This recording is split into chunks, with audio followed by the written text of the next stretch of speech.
దివంగత ముఖ్యమంత్రి మహానేత డాక్టర్ వైఎస్ రాజశేఖర రెడ్డిని కోల్పోవడం ఈ రాష్ట్రానికి తీరని లోటని డోన్ నియోజకవర్గానికి ఎమ్మెల్యేగా పోటీ చేసిన సీనియర్ కాంగ్రెస్ నాయకులు డాక్టర్ గార్లపాటి మద్దులెట్టి స్వామి అన్నారు. ఈ రోజు డోన్ పట్టణంలో దివంగత ముఖ్యమంత్రి డాక్టర్ వైఎస్ రాజశేఖర రెడ్డి విగ్రహానికి పూలమాలలు వేసి నివాళులర్పించారు. ఈ సందర్భంగా ఆయన మాట్లాడుతూ మరపురాని మహనీయుడు వైఎస్ఆర్ అని, తెలుగువారి హృదయాల్లో సజీవంగా నిలిచిన నేత అని, పేదల పెన్నిధి, ఆరోగ్యశ్రీ ప్రదాత,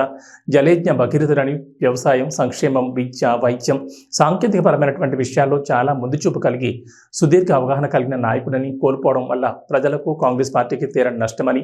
సంక్షేమ పథకాలకు ఆరాధ్యుడు, ఆయన పాలన కాలం ప్రజలకు ఒక స్వర్ణయుగం లాంటిదని, వైఎస్ఆర్ ఆలోచనలు, నడవడిక, భాష రాజకీయాల్లో ఉండాలని, రాజకీయాలంటే కేవలం దూషణలు, అసభ్య పదజాలంతో మాట్లాడడం కాదని, సైద్ధాంతికంగా నిబద్ధతతో నమ్మిన విషయాలను స్పష్టంగా ప్రజలకు వివరించడమే కాకుండా వారిని మెప్పించి ఒప్పించి ప్రజల హృదయాన్ని గెలుచుకుని సుస్థిర స్థానం సంపాదించుకోవడం డాక్టర్ వైఎస్ రాజశేఖర రెడ్డి నుంచి నేర్చుకోవచ్చన్నారు. సామాజిక స్పృహతో, అభివృద్ధి కాంక్షతో ఎదిగిన మహానాయకుడు అర్ధాంతరంగా మరణించడం ఈ సమాజానికి జరిగిన అతిపెద్ద నష్టమన్నారు. అత్యంత రాజకీయ పరిపక్వతతో కాంగ్రెస్ పార్టీ మూల సిద్ధాంతాలతో ఎదిగిన doctor YS Rajasekhara Reddy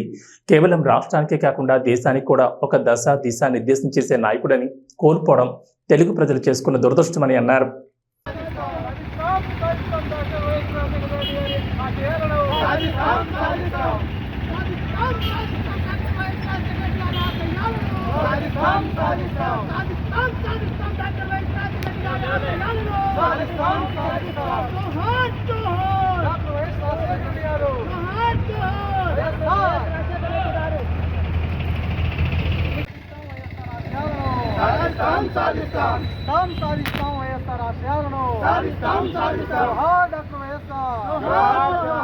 doctor YSR